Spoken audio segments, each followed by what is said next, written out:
Chant together. Life is ये a time pass क्या फर्क पड़ता है, कोई दिक्कत नहीं पता नहीं, जो तारी राय सो मारी राय, nothing to do, nowhere to go,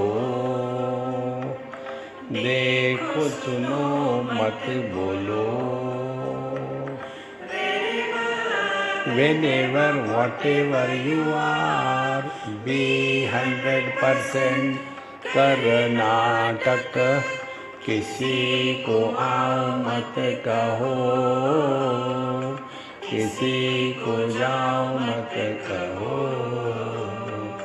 ना कुछ पाना ना कुछ खोना, who asked you live at zero complaint level, मौज में रहो, बी हैप्पी।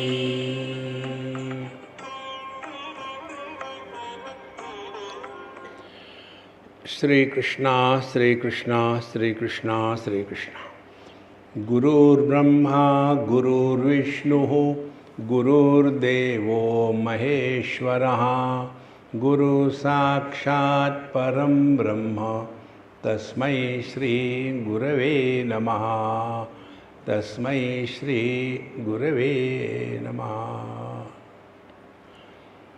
अभी दिल्ली में एक संगीत महोत्सव हो रहा था और वहाँ एक बड़े बड़े संगीतज्ञ आ रहे थे। कोई वीणा प्ले कर रहा है, कोई तबला प्ले कर रहा है।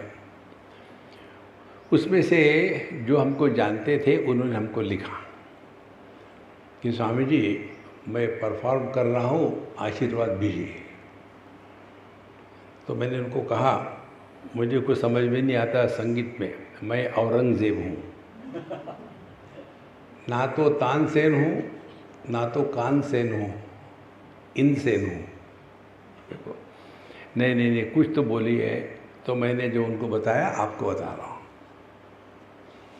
यदि आपको कोई भी इंस्ट्रूमेंट प्ले करना हो, जैसे वीणा प्ले करनी हो, तो किस चीज़ की आवश्यकता है? वीणा को रखा तो उसमें से संगीत निकलेगा नहीं। आपके पास वीणा नहीं है तो संगीत नहीं निकलेगा। अच्छा, दोनों इकट्ठा ले आए। ले आने के पश्चात फिर वो वीणा के जो तार है उनको हमको यदि ढीले छोड़ दिए, जैसे कपड़े सुखाने को डालते हैं रस्सी पर, वैसे तो उसमें से संगीत निकलेगा। यदि उसको हमने इतना टाइट किया कि हाथ लगाया टूट गया, तो उससे संगीत निकलेगा। आवश्यकता किसकी है? वो इंस्ट्रूमेंट जिसमें से हमको संगीत को निकालना है, उसको ऑप्टिमम टेंशन चाहिए। बिना टेंशन के कुछ नहीं हो सकता। ऑप्टिमम टेंशन चाहिए, ज़्यादा ही नहीं और कम भी नहीं। अच्छा, उसको तो टेंशन चाहिए। अब जो बजा रहा है वो कैसा चाहिए? उसको टेंशन नहीं चाहिए, वो रिलैक्स चाहिए। देखो, तो instrument should have optimum tension and the player should be without tension. ये दोनों का जब समागम होता है तब संगीत निकलता है। देखो, अब इसको अपने में ले आओ। देखो, अध्यात्म का तात्पर्य क्या है? अध्यात्म माने हम जो पढ़ते हैं ना यहाँ, ये एंटरटेनमेंट के लिए नहीं है। जो हम पढ़ते हैं उसको यदि हमने अपने जीवन में उतारा नहीं तो हम पांडित्य में खो जाएंगे। देखो, erudition and scholarship is not spiritual life. देखो, ये तो हमारे जैसे बाबा जी जो होते हैं ना, वो क्या करते हैं, बड़ा ज्ञान के लेक्चर देंगे, और वो कहेंगे देखो त्रिविधम नरकस्येदं द्वारम नाशनमात्मनः काम क्रोधस्तथा लोभः तस्माद् एतत्त्रयं त्यजेत्। काम, क्रोध और लोभ ये तीन नरक के दरवाजे हैं। हम किसी स्कूल में बता रहे थे तो एक बच्चे ने बीच में प्रश्न पूछा, स्वामी जी ठीक है बच्चों को क्या डांटना है, ये नरक के 3 दरवाजे क्यों हैं और स्वर्ग के कितने दरवाजे हैं? हमने कहा नरक के इसलिए 3 दरवाजे हैं कि भीड़ बहुत होती है, नरक जाने वाले ज़्यादा होते हैं, स्वर्ग जाने वाला एक आध होता है, तो एक दरवाज़ा काफ़ी है। तो क्या है नरक के 3 दरवाजे? काम, क्रोध तथा लोभा। ये तीनों के तीन अपने मन के ही विकार है। कामना ये मन का विकार है। कामना के 2 अंत हो सकते हैं, या तो हमारी कामना पूरी होगी या तो हमारी कामना पूरी नहीं होगी, तीसरा कुछ है ही नहीं। तो जब कामना नहीं होगी पूरी तो क्या होगा? गुस्सा आएगा, क्रोध आएगा। क्रोध शब्द का अर्थ है कम रुणद्धि इति क्रोधः, जिसके कारण आनंद को प्रकट करने में रुकावट आती है, उसको क्रोध कहते हैं। कोई कह सकता है क्या मैं गुस्से में हूँ लेकिन खुश हूँ? नहीं। और यदि हमारी कामना पूरी हो गई तो लोभ बढ़ता है, और चाहिए और चाहिए, उसका कोई अंत नहीं। तो हमारे जैसे बाबा जी ने बता दिया। और कोई लेट आ गया, अभी एक लड़का आया था साईं बाबा बन करके, तो आ करके गुस्सा करेंगे, बीच में क्यों आया, हटो यहाँ से, पता नहीं कहाँ से आया। अभी क्या कहा था? त्रिविधम नरकस्येदं द्वारम नाशनमात्मना, माने जिन शब्दों का प्रभाव हमारे पर नहीं पड़ेगा तो अन्य पर क्या पड़ेगा। देखो संतो, हम बोल रहे हैं, सबसे पहला श्रोता कौन है? ये पहले लाइन में बैठे हुए नहीं है, पहले श्रोता हम हैं। यदि हमारे शब्दों का प्रभाव हम पर ही नहीं पड़ा तो किस पर पड़ेगा? इसीलिए शास्त्र का अध्ययन करने के 2 प्रकार हैं। एक प्रकार है उसको खूब घोटा लगा करके पढ़ा करके दूसरे को बताना और फिर PhD प्राप्त कर लेना। डॉक्टर पद्म विभूषण, वेदांत मूर्धन्य, श्रोत्रिय, ब्रह्मनिष्ठ स्वामी गड़बड़ानंद। संन्यास का अर्थ क्या है मालूम है आपको सबको? संन्यास माने जिसका मृत्यु हो चुका है। संन्यास में एक दीक्षा होती है जिसको कहते हैं, एक कर्म कांड होता है विरजा होम। उस विरजा होम में सब करने के पश्चात फिर हमने अपना स्वयं का पिंडदान किया है, हमने अपना स्वयं का श्राद्ध किया है, तो फॉर टेक्निकल पर्पसेस हम डेड हैं। अब मुर्दे को काहे का मान अपमान होता है? मरने के बाद चाहे उसको लकड़ी पे जलाओ या लटका दो या ज़मीन में गाड़ो या बढ़िया सुंदर सुंदर सुगंधित इससे उसको छीट के जलाओ, क्या फर्क पड़ता है? तो अध्यात्म क्या है? अध्यात्म ये है जो हमारे पास इंस्ट्रूमेंट उपलब्ध है वो हमेशा प्रॉपरली ट्यून्ड होने चाहिए। जैसे उदाहरण दिया था ना वो वीणा का ढीली नहीं होनी चाहिए और टेंस भी नहीं होनी चाहिए, प्रॉपर टेंशन।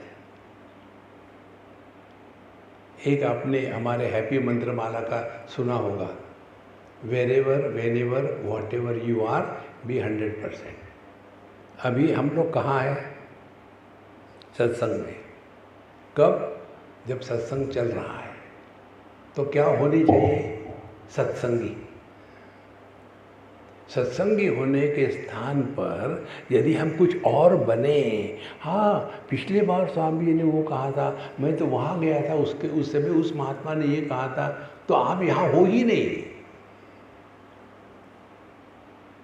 देखो, आपको ईश्वर के दर्शन कहो, गॉड रियलाइजेशन करो, सेल्फ रियलाइजेशन करो, मोक्ष कहो, इस सब का अर्थ समझना हो एक शब्द में, ये है हमारा महामंत्र।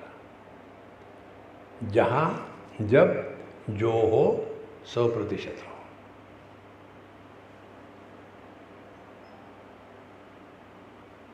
तो क्या होगा? पूर्णमदः पूर्णमिदं पूर्णात् पूर्णमुदच्यते, यू विल बी 100%। अभी हमारी स्थिति क्या है?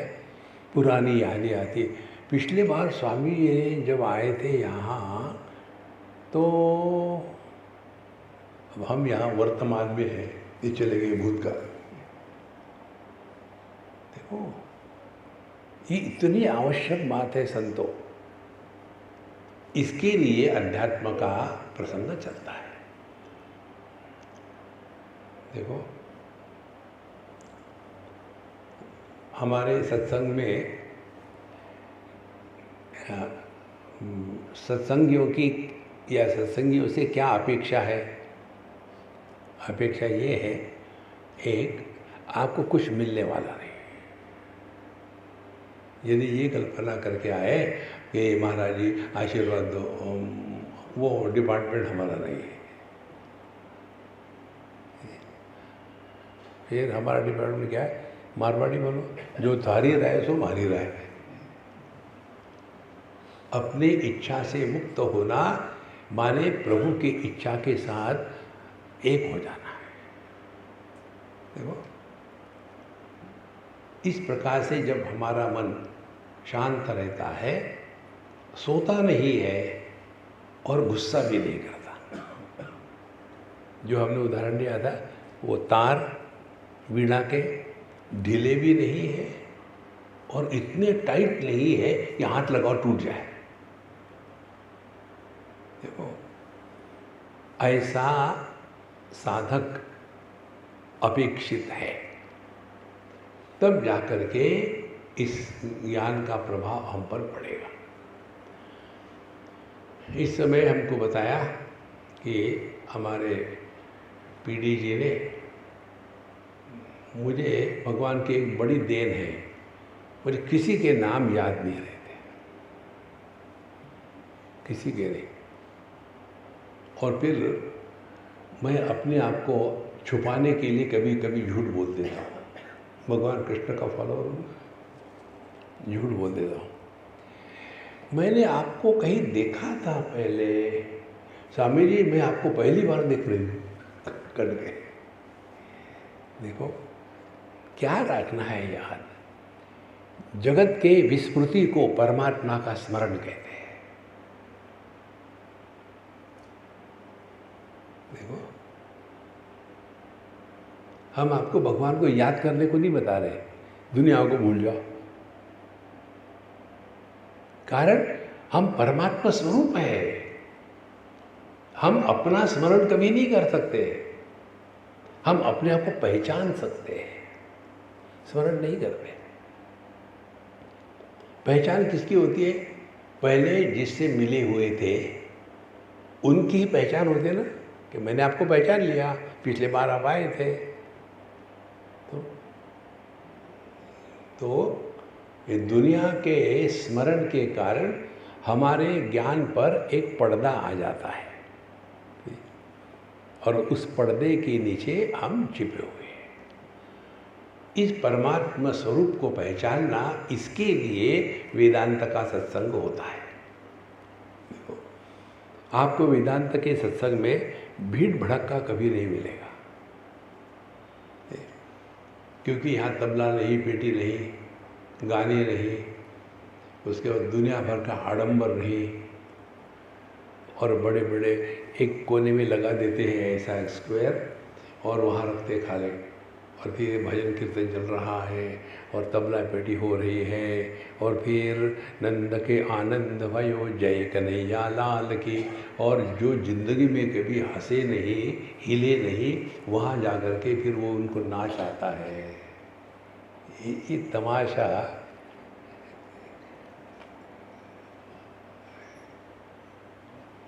अपने मन को आकर्षित नहीं कर सकता ज़्यादा समय तक। ध्यान से सुनो महाराज। तो ऐसे जो हम हैं, हमारे शास्त्र कहते हैं हमको ब्रह्म, परमात्मा या भगवान, 3 शब्द है एक ही तत्व को लखाने के। वेदांत में जिसको ब्रह्म कहते हैं उसी को योग में परमात्मा कहते हैं, और उसी को भक्ति में भगवान कहते हैं। शब्द 3 है, तत्व एक ही है। वेदांत में जिसको ब्रह्मन कहते हैं उसका तात्पर्य सभी उपाधियों से परे जो है वो ब्रह्म है, एकमेवाद्वितीय, जिसमें अन्य की संभावना नहीं, वो ब्रह्म है। निर्गुण निराकार, हाँ ये बात ठीक है, निर्गुण निराकार। फिर उसी तत्व को योग शास्त्र में कहते हैं परमात्मा। तो परमात्मा क्या है? सगुण निराकार। ब्रह्म हो गया निर्गुण निराकार, परमात्मा हो गया सगुण निराकार। सगुण माने उसमें गुण है। क्या गुण है? वो अग्नि को गर्म रखता है, अग्नि की गर्मी जिसके कारण है वो ब्रह्म है, वो परमात्मा है। पानी की ठंडक जिसके कारण है वो परमात्मा है। पृथ्वी की गंध जिसके कारण है वो परमात्मा है। वायु की गति जिसके कारण है वो परमात्मा है। जो आकाश को आधार देता है लेकिन जिसका कभी अभाव नहीं होता वो परमात्मा है। माने एक ही परमात्मा, ये उसके सगुण गुण हो गए, सबका आधार है, लेकिन अपने आप में उसका क्या आकार है? निराकार। ये हो गया योगियों का परमात्मा। और भक्तों का भगवान कौन है? भगवान कृष्ण, भगवान राम, हनुमान जी, नृसिंह राव, गारू, ये सब जो है वो भगवान सगुण साकार है। माने वो आकार लेकर के हमारे जीवन में आते हैं और उनमें ये गुण है कि वो भक्तों का भला करते हैं, हमारी प्रार्थना सुनते हैं इत्यादि। लेकिन सबके पीछे जिस तत्व को बताया जा रहा वो एक ही, वो अनेक नहीं है।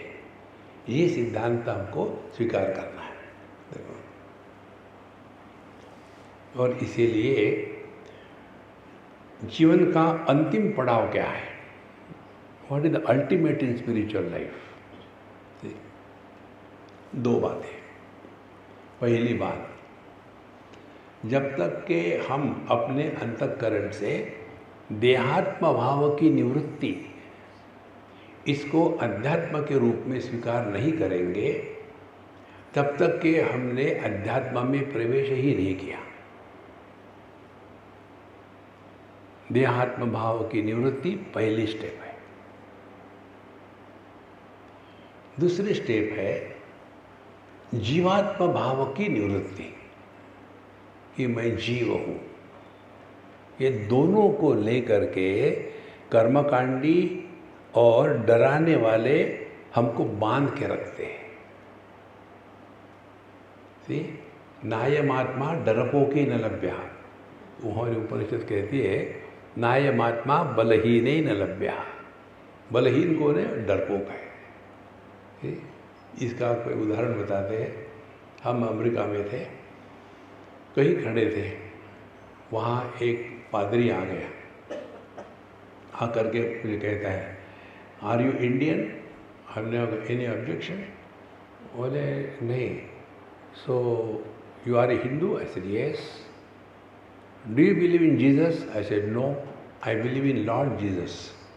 ही is not your friend, he is God. Okay okay, Lord Jesus. You believe? I said, yes. Then you are a Christian? I said, yes, I am a Christian. But you said just now you are a Hindu, now you are a Christian. I said, latest technology, 2 in 1. जब मैंने ऐसा कहा तो उसको बड़ा गुस्सा आया. तो ऐसा कहते हो? You will go to hell. हमने कहा आप कहाँ जाओगे? बोले मैं तो स्वर्ग में जाऊँगा. तुम्हारा जहाँ होगा वहाँ मैं नहीं आऊँगा. मुझे हेल अच्छा लगेगा तुमसे. तुम्हारे साथ रहना ये हेल से भी बदतर है. जो डर डर के जीते हैं उनको प्रभु नहीं मिलते.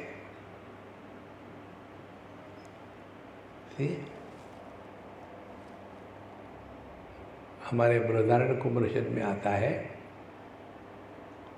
द्वितीया त्वयि भयम भवति. जहाँ हमने द्वैत को स्वीकार किया है वहाँ 3 बातें होती हैं. एक तो काम होगा, दूसरा क्रोध होगा, तीसरा भय होगा.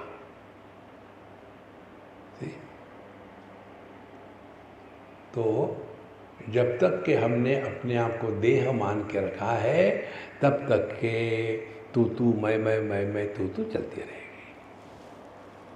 एक लड़की ने मुझे लिखा था, स्वामी जी जब मेरा विवाह नहीं हुआ था तब मैं ही मैं.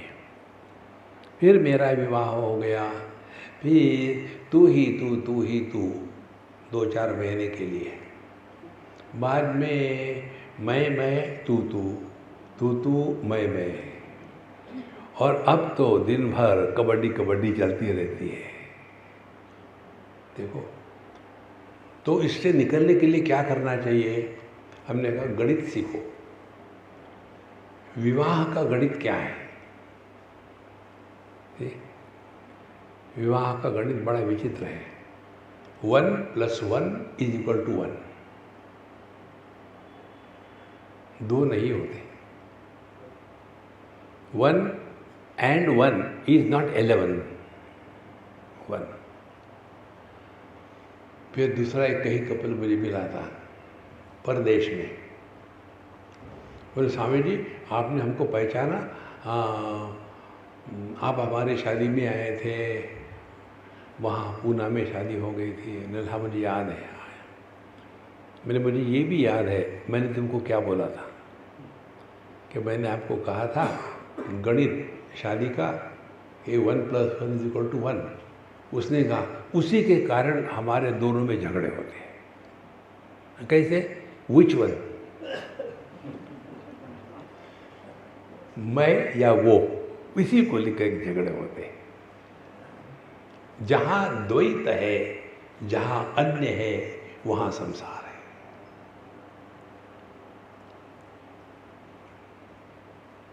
जैसे कल रात को हम आए और सोए. अब जब हम सो रहे उस समय 2-3 बातें. पहली बात, हम कहाँ हैं पता नहीं. हम कब है पता नहीं. हम कौन है पता नहीं. लेकिन हम हैं ना. और कोई भी व्यक्ति नींद के लिए इतना तरसता क्यों है? यदि किसी को नींद नहीं आती तो आदमी कितना दुखी हो जाता है. नींद नहीं आ रही. नींद में क्या मिलता है? कुछ नहीं मिलता. On the contrary, sleep is an experience where you lose everything. आप सबका त्याग हो जाता है, उसको नींद कहते हैं. और उस सब के त्याग के लिए हम सोने के लिए तरसते हैं. और फिर भी सीखते नहीं अपने ही जीवन की अनुभूतियों से. जो अपने जीवन की अनुभूतियों से नहीं सीखता उसको भगवान भी नहीं सिखा सकते. लेकिन हमको गहरी नींद में सबके अभाव में एक होता है क्या हम होते हैं, हमको अपने अभाव का अनुभव कभी नहीं आता। और ये अनुभव केवल एक व्यक्ति का नहीं है, सबका एक ही अनुभव है। देखो, हम आपको धीरे धीरे ले जा रहे हैं। एक होती है व्यष्टि, दूसरी होती है समष्टि। समष्टि है कारण और व्यष्टि है कार्य। जैसे ये जो बच्चे मेडिकल कॉलेज में जाते हैं सीखने के लिए, पहले तो एक लड़का था, फिर उसको मेडिकल में एडमिशन मिल गया तो घर वाले उसको डॉक्टर साहब कहना शुरू कर देते हैं। अभी वो डॉग बना ही नहीं, डॉक्टर साहब हो जाते हैं। उनको क्या सिखाते हैं? मुर्दों पर हड्डियाँ कौन सी होती हैं, ऑर्गन्स कौन से होते हैं, और फिर डॉक्टर बन गया, अब उसको ऑपरेशन करना है। वो कहेगा क्या, यार मैं तो केवल मुर्दे पर ही ऑपरेशन कर सकता हूँ, जिंदे पर कैसे करूँ? सीखा उसने एक देह पर, सभी देह में एक ही एनाटॉमी है, अलग अलग नहीं है। तो ये जो सार्वभौम देह की एनाटॉमी है, इसको कहते हैं कारणात्मिका स्थिति, और वही व्यक्तिगत है। तो साधना क्या होगी? व्यक्ति से हट करके समष्टि में प्रवेश करें। देखो, तो वो करने में क्या होगा? पहली बात होगी, हम अपने देहात्म भाव के ऊपर उठेंगे।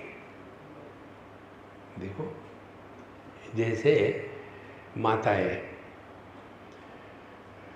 बच्चे के लिए उनका मन इतना क्यों टूटता है? क्योंकि वो भले बच्चा मेरे से अलग है ये अनुभव करे, ये स्वीकार नहीं करते कि वो मेरा ही एक्सटेंशन है। देखो,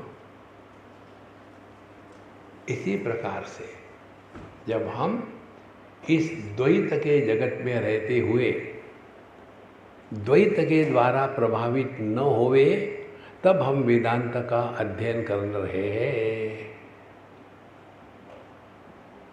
देखो महाराज, हर चीज हर एक के लिए नहीं होती। हमको ये देखना है हम किसके लिए लायक है। एक बार एक माता ने मुझे पूछा, स्वामी जी मेरे लड़के ने भी 12वीं कर ली है, अब उसके बताइए क्या अच्छा होता है? डॉक्टरी अच्छी होती है कि इंजीनियर अच्छा होता है कि बिजनेस अच्छा होता है, क्या अच्छा होता है? तो मैंने कहा, कहाँ है बच्चा? बोले ये बच्चा। मतलब सुन, मेरे बात सुन। मैंने उसको कहा 17 का पाढ़ा सुनाओ मुझे, 17 गुणे 7 कितने होते हैं? वैसे ऐसा करने लगे। मैं क्या कर रहा? बोले मैं कैलकुलेटर देख रहा हूँ। हमने कहा तुम डॉक्टर बनो। डॉक्टरी अच्छी है कि इंजीनियर अच्छा है, इसके सिवा उसके स्थान पर अपनी औकात पहचानो, आप किसके लिए अच्छे हैं। देखो कितनी महत्व की बात है। तो यदि हम इस वेदांत का श्रवण कर रहे हैं, इसका तात्पर्य ये है, अब हम अपने इस द्वैत के संसार में रहते हुए द्वैत के द्वारा प्रभावित नहीं होना, ये हमारे जीवन का लक्ष्य हो, तब जाकर के वेदांत का श्रवण होता है। और सबसे बढ़िया बात, ऑप्शन नहीं आपको, यह नो ऑप्शन। देखो, ऑप्शन ये है देहात्म भाव से रहो दुखी हो, या देहात्म भाव से रहो मस्त रहो। माने देहात्म भाव से मुक्ति संभव नहीं है। कितनी महत्व की बात है। इसके लिए हमको व्यष्टि इंडिविजुअलिटी से निकल करके समष्टि टोटलिटी में प्रवेश करना, ये वेदांत का सिद्धांत है। और यही सिद्धांत हमारे वेदों में बताया है। वेदों का जो मूर्धन्य भाग है उसको उपनिषद कहते हैं। ठीक, उपनिषद शब्देन ब्रह्म विद्या उच्यते। उपनिषद शब्दों की परिभाषा हमारे भगवान शंकराचार्य जी ने बताई, बड़े सुंदर है। उपनिषद यह शब्द 3 चीज़ों को मिला करके बनता है। उप और नी ये प्रेफिक्सेस है, ये अव्यय है, लगाए जाते हैं। और शद ये धातु है। तो 3 बातें हो गई। उप माने करीब, नज़दीक, नियर। इसी को लेकर कहते उपवास। लेकिन हमारा अर्थ उपवास का, हाँ साबुदाना खिचड़ी खानी है कि ये खाना है, खाना, यही उपवास हो जाता है। उप माने नज़दीक, भगवान के पास रहना है, खाने से दिमाग को हटाओ। उप नी माने निश्चयेन, नो डाउट, नितराम, हमेशा। आध्यात्मिक साधना पार्ट टाइम प्रोफेशन नहीं है, फुल टाइम इन्वॉल्वमेंट है। कितनी बड़ी बात है, देखो। बाकी सब चीज़ें ले लो आप, वो पार्ट टाइम है। जब करो पार्ट टाइम किया, 10 मिनट करेंगे, मेडिटेशन करो, half an hour meditation, rest of the day frustration. अध्यात्म फुल टाइम प्रिऑक्युपेशन। नहीं तो ऐसा होता है, एक हमारे मित्र, उन्होंने घास खाना शुरू कर दिया। बोले स्वामी जी मैंने खाना छोड़ दिया है, अब मैं केवल ये वेजिटेबल्स और यही खाता हूँ। हमने कहा यार तुम ये खाते हो, चल जाता है? हाँ चल जाता है। मैं उनके यहाँ गया था, अमेरिका की बात है। तो बोले मैं तो आपको होटल में ले जाऊँगा। नहीं, मैं ही तुम्हारे साथ खा लूँगा। हमने भी घास खाया इतना सारा, जैसे भैंस को देते हैं ना, इतने बड़े गमेले में, उसने ले लिया, खा रहा, मैं भी खा रहा। अच्छा, उसके बाद मेरे सामने चलो, अब बोले अब ऐसा करते हैं, आइसक्रीम खाते हैं। और आधा किलो आइसक्रीम दबाया। फिर मैंने उसको कहा अब मुझे पता चला तुम्हारा डाइटिंग क्या है। तुम्हारा डाइटिंग है डाई ईटिंग, खा के मरो। देखो, इसी प्रकार से हमारी आध्यात्मिक साधना क्या है? भगवान के सामने है तो भक्त है, दूर गए तो विभक्त हो गए। देखो महाराज, जिनको जिनको जीवन में दुख होता है उसका एक ही कारण है, हम प्रभु से बिछड़ गए हैं। और बिछड़ने का कारण 2, देहात्म भाव, जीवात्म भाव। इनसे मुक्त होने के लिए उपनिषदों का अध्ययन हमारे शास्त्र बताते हैं।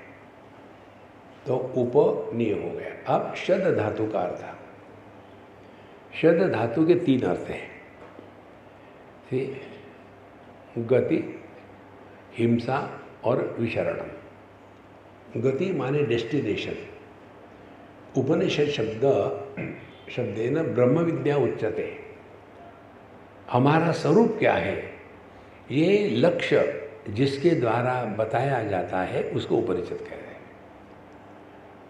फिर हिंसा, जिसके कारण हम अपने स्वरूप से हट गए हैं, अज्ञान, उस अज्ञान को नष्ट करने का जो साधन है वो उपनिषद है। और तीसरी बात, जिसके कारण हमारे पर जो अनात्म भाव का बोझा है उसको धीरे धीरे ढीले करता है, इसीलिए उपनिषद। इसीलिए उपनिषद शब्द है ना, ब्रह्म विद्या उच्यते। तो इन उपनिषदों में 4 वेदों के 4 उपनिषद साधु संतों ने लिए हैं। और हर एक उपनिषद से एक एक महावाक्य उन्होंने स्वीकार किया है। अब पहले समझे महावाक्य माने क्या होगा। देखो, आप सबने पढ़ा होगा तैत्तिरीयोपनिषद। तैत्तिरीयोपनिषद में पहले ही जो वल्ली है, शिक्षा वल्ली, शिक्षां व्याख्यास्यामः। वर्णस्वरः मात्राबलं सामसन्तानः इत्युक्तशिक्षाध्यायः। पहले हमको भाषा का ज्ञान होना आवश्यक है। देखो, बिना भाषा के ज्ञान से ज्ञान का आदान प्रदान संभव नहीं है। उसमें क्या है, अकार उकार जितने स्वर है उनका ज्ञान होना चाहिए। जो यहाँ नॉर्थ इंडिया में छोटा आ बड़ा आ, छोटी ई बड़ी ई, ये बकवास है, ऐसे नहीं होता। ह्रस्व दीर्घ, छोटा बड़ा, तो ये स्वर है। उसके बाद कंठ है, तालव्य है, ओष्ठ है, दंत्य है, ये वर्ण है। और किसी भी वर्ण का उच्चारण करने के पहले, उच्चारण करने के लिए उसको स्वर का लगाना जरूरी है, तभी उच्चारण हो सकता है। और जितनी भी भाषा की जो भी चीज़ें हैं उसका एब्रिविएशन हमारे शास्त्रों ने किया है, उसको कहते हैं ओम। अब जिसने ये वर्ण शास्त्र या भाषा शास्त्र सीखा है उसके लिए ओम का अर्थ भिन्न होगा, और जिसने सीखा नहीं उसके लिए ओम माने चिल्लाते ओम ओम ओम ओम ओम। या तो ओम का जप करेंगे और उसमें ओम, अपने रात के कुत्ते होते हैं ओम, देखो, तो ओम भाषा शास्त्र से आपको बता रहे हैं। अक्षराणाम अकारोस्मि, भगवान कृष्ण कहते हैं 10वें अध्याय में, अक्षरों में मैं अकार हूँ। अकार स्वर है, और स्वर का प्रारंभ कंठ से होता है, और उसमें प्रयत्न की आवश्यकता नहीं। सो जितने स्वर है उसमें अकार, कोई प्रयत्न की आवश्यकता नहीं। चले कुछ नहीं करना है। यदि आपको उकार कहना हो तो फिर अपने मुख का चंबू बनाना पड़ता है, ऊ। तो अकार के ही सब विकार है, जितने भी स्वर और व्यंजन है। उसके बाद धीरे धीरे कंठ हो गया, फिर दंत, फिर लैब्य हो गए, ये जिह्वा से हो गया, फिर तालु से हो गया, फिर दांतों से हो गया दंत्य। दंत्य माने त थ द ध न। बिना, जो बुढ़ाऊ होते हैं ना, जिनकी दांत नहीं, उनको देखो बोलने में मजा आता है, थ थ थ थ। और अंतिम जो है ओष्ठ म, आप म कह के देखो, बिना होठों को मिलाए, होठों को मत मिलाना, ट्राई करो ओ। तो पूरी भाषा क्या है? पूरी भाषा अ से लेकर के म तक है। जहाँ आपने इस ओम का सूक्ष्म अर्थ पकड़ लिया है, आपने भाषा सीख ली है। देखो, फिर पता चलता है कि ये जो ओम है इसी से शुरू होता है, इसी में रहता है, इसी में वापस चला जाता है। मय्येव सकलम जातम मयि सर्वम प्रतिष्ठितम मयि सर्वम लयम याति तद ब्रह्माद्वयमस्म्य। तो इस मय को ब्रह्म रूप में पहचानना, ये उपनिषदों के अध्ययन का तात्पर्य है। और ये बताने के लिए इन्होंने पहले तो ये व्याकरण की बात स्पष्ट समझनी है। अब महावाक्य किसको कहते हैं? वाक्य माने सेंटेंस। उसमें महा क्या लगा दिया? महाराष्ट्र है क्या महावाक्य?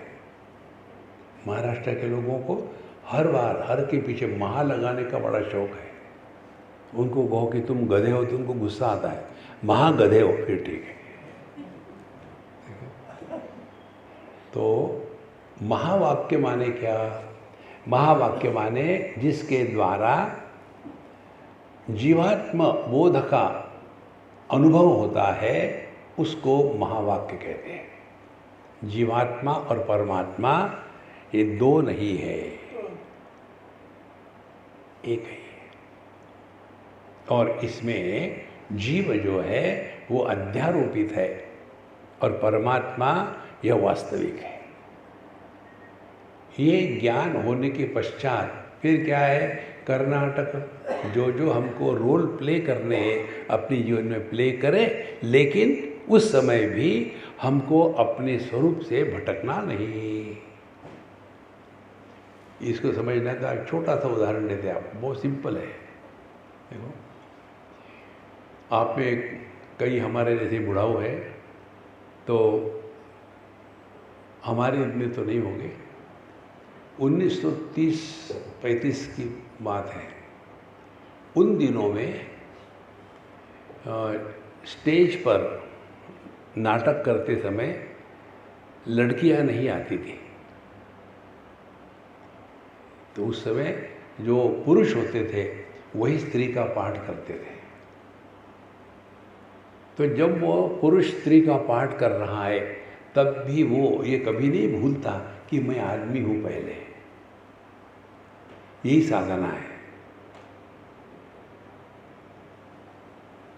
यही हमने बताया। पूरे भगवद गीता का सार क्या है, वो गीता सार आता है ना, अपने गीता प्रेस का लिखा हुआ गीता सार क्या है, हमने एक वाक्य में बताया पूरा Gita. Wherever whenever whatever you are be 100%। समस्या अर्जुन की क्या थी? युद्ध समस्या नहीं थी। कार्पण्य दोषोपहत स्वभाव पृच्छामि त्वाम धर्म सम्मूढ़ चेता यश्रेयस्याद निश्चितम ब्रूहि तन्मे शिष्यस्ते हम शादिमाम त्वाम प्रपन्न। उसकी समस्या युद्ध की नहीं थी। समस्या थी मैं अपने दादा को, अपने गुरु को कैसे मारूं। अब क्या समस्या है? दादा को मारने की समस्या नहीं, गुरु को मारने की समस्या नहीं। समस्या है मेरा गुरु मेरे दादा कैसे मारूं यार, तुम्हारे हो तो मार दूं। देखो, तो जो समस्या है ना, मैं अरु मोर तोर तय माया, देखो इसी से हमको समझना है। तो भगवान ने क्या कहा? भगवान ने अर्जुन को ज्ञान नहीं दिया, कर्म नहीं दिया, योगा नहीं दिया और भक्ति नहीं दी। ये तो बाबा जी लोग कहते खींच तान करके। कल्पना करो, युद्ध के मैदान में भगवान बता रहे हैं, दोनों तरफ से लोग खड़े हाथ में बंदूक लेकर के, और ये बीच में बैठेगा, शुचौ देशे प्रतिष्ठाप्य स्थिरमासनम आत्मना, शत्रु चला रहा, चुप, देखता नहीं, मेडिटेशन हो रहा।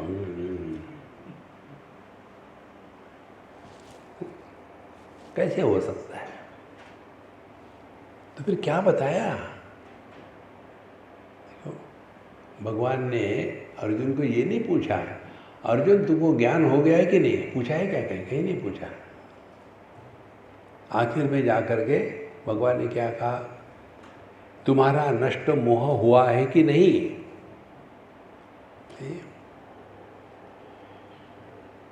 कच्चित एत श्रुतम पार्थ त्वया एकाग्रेण चेतसा कच्चित अज्ञान सम्मोह परनष्टस्ते धनंजय। हे धनंजय, अर्जुन, तुम्हारे दिमाग में जो मोह है वो खत्म हुआ कि नहीं?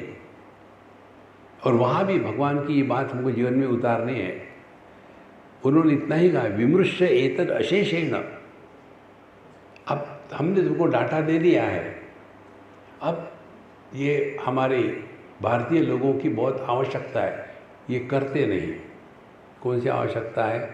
बचपन से बच्चों को डिसीजन लेना सीखना चाहिए। हर बार में मम्मी मैं ये करूँ, मम्मी पापा मैं ये करूँ। अरे, you have to learn to make decisions. Make decisions, fall, get up and start. हर बार नहीं तो बच्चा 30-40 साल का है और मम्मी कहती बेटा इससे शादी उससे शादी कर। अरे, let him suffer. तो भगवान ने अर्जुन को स्पष्ट कहा, विमृश एतद् अशेषेण, मैंने तुमको डाटा दे दिया, अब विश्लेषण तुम्हारा होगा और निर्णय तुम्हारा होगा, मैं तुम्हारे लिए निर्णय नहीं लूँगा। यथेच्छसी तथा करो, जो थारी राय तुम्हारी राय, आई डोंट वांट। अर्जुन ने भी क्या कहा, हाँ अब मुझे अपनी गलती समझ में आ गई। क्या गलती है? युद्ध के मैदान में मैं किसी का पोता, किसी का शिष्य, किसी का भाई होता हूँ, या मैं युद्ध के मैदान में एक योद्धा होता हूँ। इसी प्रकार से हम यहाँ जो बैठे हैं, कहाँ बैठे हैं? सत्संग में। सत्संग चल रहा है, तो इस समय हमको क्या होना चाहिए? सत्संगी। यदि आप 100% सत्संगी हो गए तो आपने भगवद गीता पी ली है। देखो, अध्यात्म कोई डिंग हाँकना नहीं है। Make yourself available 100% every moment. तो यह बताने के लिए कि हमारा स्वरूप क्या है, इसीलिए महावाक्य का उपदेश बता दें। तो 2 प्रकार के या 3 प्रकार के वाक्य आते हैं शास्त्रों में। एक तो महावाक्य हो गया, जिसमें ब्रह्मात्मैक्य बोध का निर्णय होता है। दूसरा होता है जिसमें विधि निषेध बताए जाते हैं, ये करना चाहिए, ये नहीं करना चाहिए, अमुक करना चाहिए, इस प्रकार से करना चाहिए, उस प्रकार से नहीं करना चाहिए, शिव जी को तुलसी नहीं लगानी चाहिए, वहाँ वो बिल्व पत्र ही देना चाहिए। ये जो कर्मकांड का जो है उसको विधि निषेध कहते हैं। दूसरे ये प्रकार के वाक्य होते हैं। तो पहले हो गए महावाक्य, विधि निषेध। तीसरे होते हैं जिसको परोक्षवाद कहते हैं। परोक्षवाद कहते माने बताएंगे कुछ, लेकिन तात्पर्य कुछ और होगा। देखो, तो क्या बताते हैं शास्त्रों में? बताते हैं कि पिछले जन्म में हमने अच्छा बुरा किया था, इसलिए इस जन्म में हम सुखी दुखी हो रहे हैं। हम देखो, तो भी होगा क्या? हम आपको एक जगह की बात बताते हैं। कई लोग आते कंप्लेंट ले करके, एक पतित पावन सीताराम आ गए और हमको कहते कि स्वामी जी, मैं अपने पत्नी से बहुत तंग हूँ, बहुत छलती है मुझे, क्या करूँ समझ में नहीं आता। अरे डाइवोर्स करो, फेंक दो, दूसरी मिल जाएगी, क्या है? नहीं, वो तो नहीं कर सकता मैं। क्यों? वो कमाती है और मैं खाता हूँ, तो फिर क्या करूँ? हमने कहा देखो, सभी समस्या का समाधान चिंतन करने से हो सकता है। आज का टेक अवे ये ले जाओ आप, अविचार कृतो बंधः विचारेण निवर्तते। जो गलत विचारों के कारण निर्माण होता है, उसका समाधान योग्य विचारों से ही हो सकता है। उसके लिए बाहर की किसी चीज़ की आवश्यकता नहीं। तो क्या करें? हमने कहा चिंतन करो। क्या चिंतन करें? चिंतन ये करें, पहला चिंतन, ये पति जो है ये विशेष नाम है कि सामान्य नाम है? इसीलिए कॉमन नाउन और ए प्रॉपर नाउन। स्वामी जी आप तो मुझे व्याकरण पढ़ा रहे। हाँ पढ़ा रहा हूँ, बोलो। बोले husband is a common noun. Common noun माने any dumb getting married to any dummy is called as husband, is it not? पति होने के लिए कोई क्वालिफिकेशन चाहिए क्या? कोई भी हो सकता है। ओके, तो सभी पति दुखी होते हैं, तुम भी दुखी हो, तो कौन सी खास बात है? तुम यदि दुखी नहीं हो तो कुछ तो भी एबनॉर्मल है। हाँ, और हमने कहा और दूसरा विचार करो, पिछले जन्म में तुमने उसको छला था, बहुत कष्ट दिए थे, और इसीलिए उसने उस समय करवा चौथ करी थी। अब इस जन्म की बात छोड़ो, 7 जन्म तक तुमको छोड़ेगी नहीं वो। और राम फिर क्या करूं मैं? हमने कहा उसके ऊपर उपाय है, विचार करो। हमारे पास एक ही उपाय, विचार करो ठीक से। क्या विचार करें? अब पिछले तुम्हारे कारण वो तुमको इस जन्म में दुख दे रही ना। हाँ, तो पहली बात, हम अपने सुख दुख के लिए 100% जिम्मेदार है। देखो, जब हमने अपने सुख दुख के लिए स्वयं को जिम्मेदार ठहराया है, तो हम किसको सुधारने का प्रयत्न करेंगे? अपने को या दूसरे को? लेकिन हमारी धारणा क्या है? मैं पत्नी के कारण दुखी हूँ, तो मेरी साधना क्या होगी? पत्नी को ठीक करना, सुधारना। इसको कहते हैं अशक्यानुष्ठान, इम्पॉसिबल अंडरटेकिंग। जहाँ भगवान राम फेल हो गए, ये जगजीवन राम सफल हो गए। भगवान राम कहाँ फेल हो गए? भगवान राम ने कहा था सीता माता को, देखो जंगल में तकलीफ होती है, वहाँ पशु हो गए, जानवर होगा, पैदल चलना होगा, खाने को पता नहीं क्या होगा, गर्मी ठंडी, तुम रहो घर में, पैलेस में, अच्छा है, सभी है। नहीं, मैं आऊँगी। ऐसा क्यों कहा सीता जी ने? क्योंकि घर में 3 थी, 3 सांसें। आप लोगों को एक सांस है तो आपकी सांस फूलती है, उसकी 3 सांसें थी, इसीलिए वो जंगल बेटर देन होम। देखो संतो, बदलना हमको है। अध्यात्म माने हम में परिवर्तन लाना है। दुनिया जैसी है उसको प्रेम से स्वीकार करो, ये वेदांत का ज्ञान है। दूसरे को नहीं सुधारना। तो फिर अब क्या करूं मैं? उसने पूछा। हमने कहा पहली बात, उसको बदनाम करना बंद करता हूँ। ठीक है, कर दिया। फिर अब उसके साथ प्रेम से अच्छा व्यवहार करो। उसके साथ, हाँ तुमको दवाई चाहिए तो हमारी यही दवाई है, ठीक है, तो क्या होगा? तो अगले साल, अगले जन्म में वो तुम्हारी पत्नी नहीं होगी। Really I am ready. देखो, अपने विचारों में परिवर्तन लाना, तब जाकर के हम शास्त्रों का अध्ययन कर सकते हैं। दुराग्रह को लेकर के चलेंगे तो शास्त्रों का अध्ययन नहीं होता।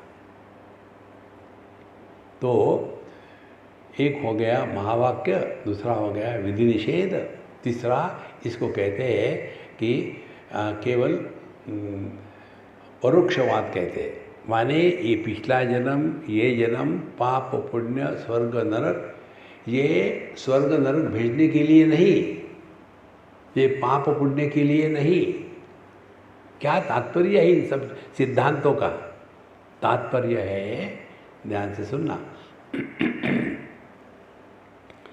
तात्पर्य है हमारा ध्यान किसी और चीज की तरफ लाना है। कैसे? यदि हम पुनर्जन्म, पाप पुण्य, स्वर्ग नरक स्वीकार नहीं करेंगे तो हम सत्कर्म करें, इसका क्या आधार है? कुछ आधार नहीं। Masses can be controlled by fear. जब तक के मन में डर नहीं डालो तब तक के कंट्रोल नहीं होता। इसके लिए हमारे शास्त्र बताते हैं कि पाप करोगे तो नरक में जाओगे, पुण्य करोगे तो स्वर्ग में जाओगे। तो अपने आप व्यक्ति पर कंट्रोल होना शुरू हो जाता है। और जिनका जीवन व्यवहार गलत होता है, फिर उनके ऊपर में वो जो भी हो रहा है तो हम लोग क्या कहते हैं, हाँ पिछले जन्म में किया होगा इसलिए भुगत रहे, हमने पिछले जन्म में कुछ पाप किए होंगे इसलिए इस जन्म में भुगत रहे। तो होगा क्या? हम अपने जीवन के सुख दुख को लेकर के अन्य को बदनाम करने का धंधा बंद करेंगे। इसको कहते हैं अब हम अंतर्मुखी हो गए। देखो, दूसरा सत्कर्म और दुष्कर्म क्या है? सत्कर्म माने जो करने के पश्चात हमारे मन में अच्छे कर्मों का अभिमान और दुष्कर्मों की ग्लानि दोनों का निर्माण नहीं होता, उसको कहते हैं सत्कर्म।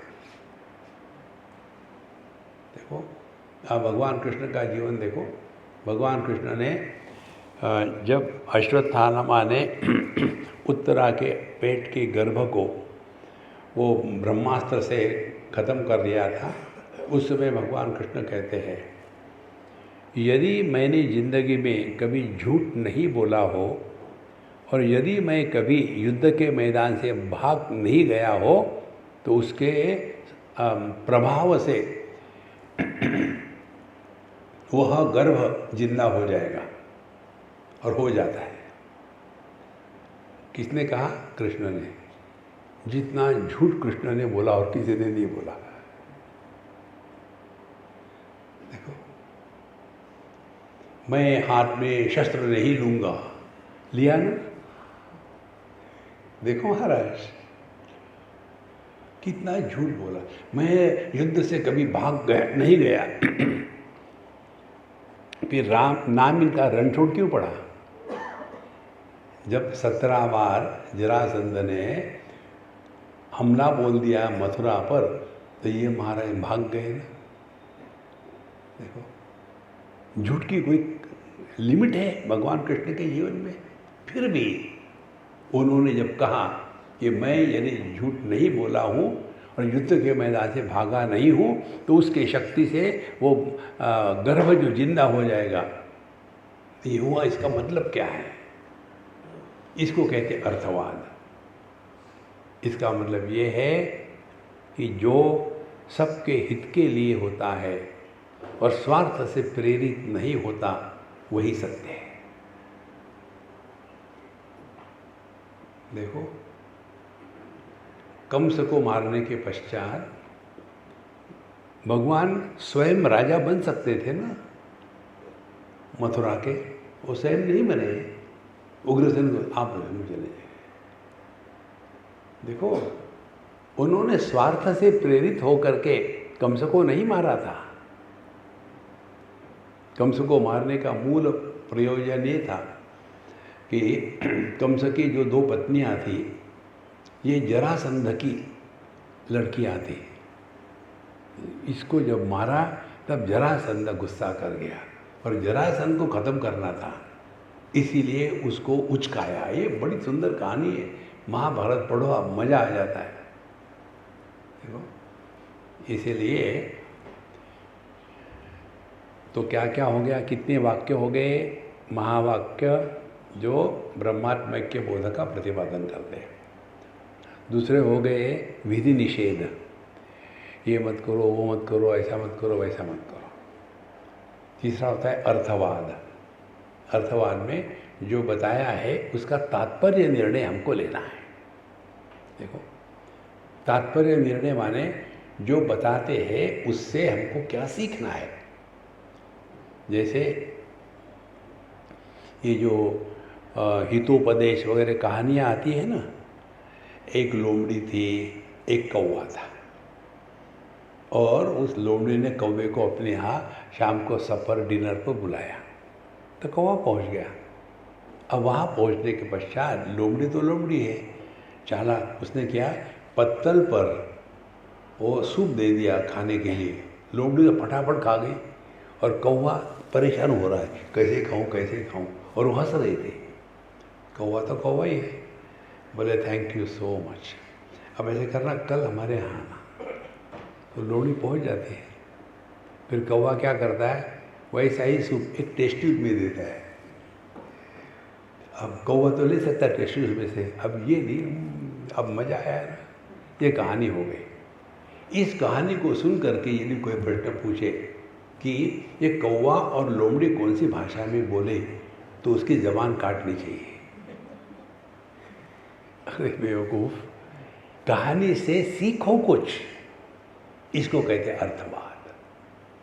जब तक कि ये बात समझ में नहीं आती तब तक कि हम इसी में परेशान होकर के रहेंगे। देखो संतो, इसीलिए ये जो महावाक्य है, इन महावाक्य का अर्थ हमको ब्रह्मात्मा के बोध के लिए है। अब जैसे कोई व्यक्ति पीएचडी के क्लास में हो तो उसको ये बताएंगे क्या कि देखो बेटा ये मन लगा के पढ़ो, नहीं तो ये होगा नहीं। वो तो ऑलरेडी पहुंच चुका है वहाँ। पीएचडी का रिसर्च करने वाले को ये नहीं बताना पड़ता कि मन एकाग्र करो, इधर उधर मत देखो, सिनेमा मत देखो, लोगों से ये बताना नहीं पड़ता। He is qualified already. इसी प्रकार से महावाक्य का ज्ञान सीखने वाला विद्यार्थी वो है कि जिसको संसारी दुनिया की समस्या लेकर के परेशानी नहीं है।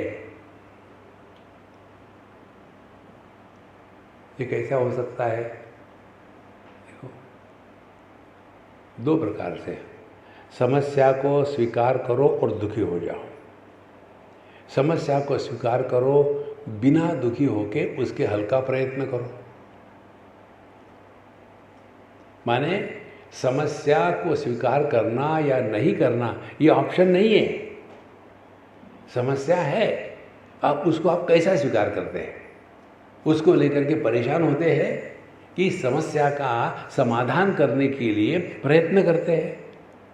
नॉर्मली हम लोग परेशान होते हैं।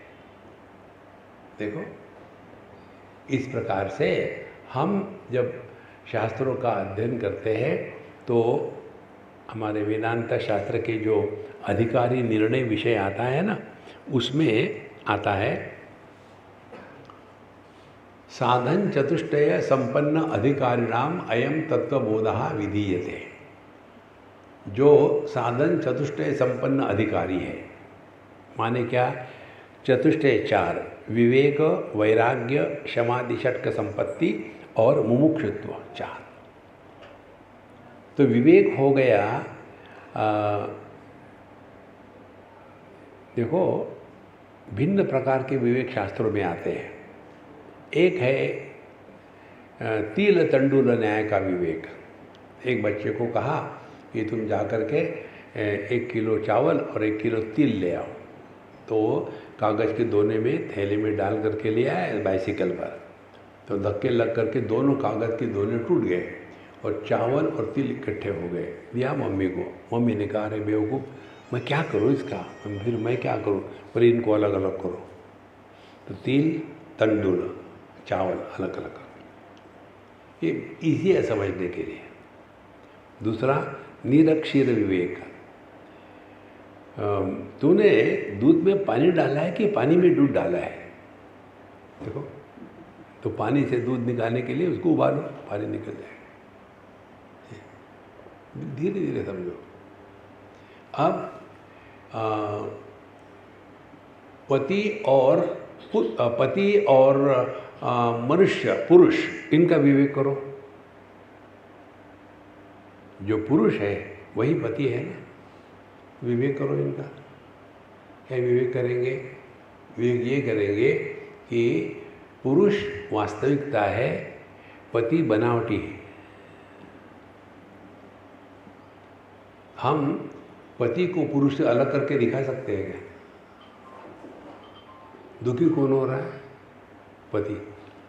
कहाँ है? ये जो विवेक है, प्रतीति को स्वीकार करते हुए भी उससे प्रभावित न हो करके अपने स्वरूप में रहना है। और फिर अंतिम विवेक है वेदांत शास्त्र का सत असत विवेक। सत असत विवेक माने एक वस्तु है, एक वस्तु नहीं है, इनका विवेक करना। माने क्या? क्या विवेक करोगे? कभी अभाव को भाव से अलग किया जा सकता नहीं। क्यों? अभाव माने है ही नहीं। तो वेदांत का विवेक जो है वो सत असत विवेक है। माने असत कुछ है ही नहीं, केवल सत मात्र सत्य है। एकम सत विप्रा बहुधा वदन्ति। एक ही सत्य है। और वो कौन सा सत्य है? वो सत्य आपका अपना स्वरूप है। किसी भी व्यक्ति को अपने अभाव का अनुभव नहीं आ सकता। देखो महाराज, तो यह जो वेदांत का विवेक है, इसको लेकर के हमको ये महावाक्यों का अर्थ हृदय में उतारना है। नहीं तो केवल कह देना तत्वमसि, प्रज्ञानम ब्रह्म, अयम आत्मा ब्रह्म, अहम ब्रह्मास्मि, ये पैरेटिंग तो कोई भी कर सकता है, लेकिन इसका अनुभव जब तक हमको नहीं आएगा तब तक ये बोझा रहेगा। शब्द जालम महारण्यम चित्त भ्रमण कारणम, फिर हम शब्दों के जाल में ही फंसे रहेंगे। इस प्रकार से धीरे धीरे धीरे धीरे अभ्यास करते करते करते व्यक्ति का मन शांत होने लगता है। तो वो शांति कैसी है? वो शांति है दर्पण तुल्य शांति। दर्पण तुल्य शांति माने क्या? हमारे पूना में अमृत तुल्य चाय मिलती है, वहाँ कोई चाय कहता ही नहीं, अमृत तुल्य कहता है। तो दर्पण तुल्य शांति कैसी है? दर्पण सबको प्रतिबिंबित करता है, किसी का तिरस्कार नहीं करता और किसी भी प्रतिबिंब से प्रभावित नहीं होता।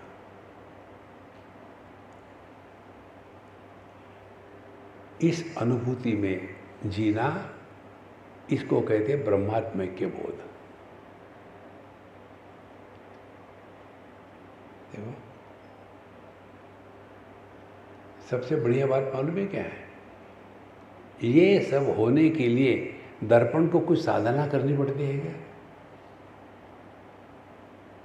देखो, पानी का प्रतिबिंब हुआ, अरे बाप रे मुझे तो ठंड लग रही है, फिर अग्नि का, अरे मुझे जला तो नहीं देगा ये, नहीं।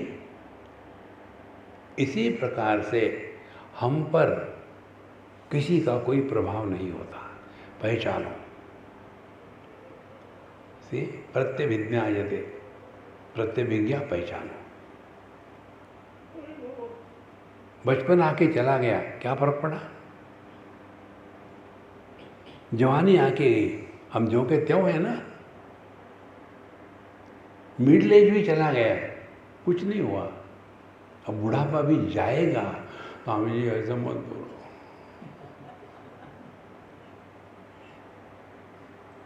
यदि हमारा ध्यान इस अपने स्वरूप की तरफ होगा ना, तो आपने वेदांत सुना है और उसका अभ्यास कर रहे हैं। इसके लिए महावाक्य का अध्ययन होता है। हमारे विद्यारण्य स्वामी ने ये 4 महावाक्य का उपदेश किया है। ये 4 महावाक्य को लेकर के एक उपनिषद भी है, और उसी उपनिषद को इन्होंने इसमें पंचदशी के 5वें अध्याय में लिखा है। देखो, विद्यारण्य स्वामी विजयनगरम किंगडम के प्राइम मिनिस्टर थे, और एट द एज ऑफ 70 और सो उन्होंने उसका त्याग करके फिर वो श्रृंगेरी पीठ के शंकराचार्य बने। और जब वो शंकराचार्य हुए तब उन्होंने अनेक ग्रंथों का निर्माण किया, उसमें पंचदशी उनके नाम से। और उनके बारे में हमने एक जगह और पढ़ा, वो साक्षात भगवान दत्तात्रेय के अवतार थे। इसीलिए उनके लिखाणों में सूक्ष्मता है और गांधीर्य है।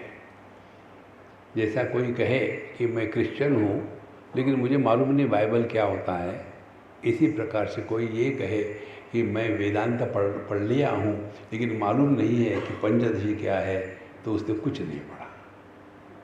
इसका अध्ययन होने के बाद और कुछ जानने की आवश्यकता ही नहीं रहती।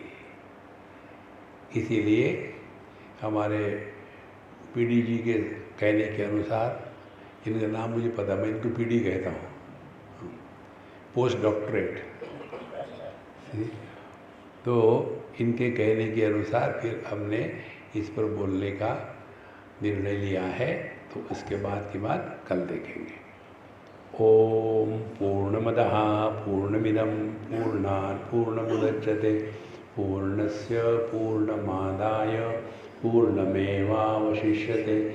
ओम शांति शांति शांति। हरि ओम। श्री गुरुभ्यो नमः। हरि ओम।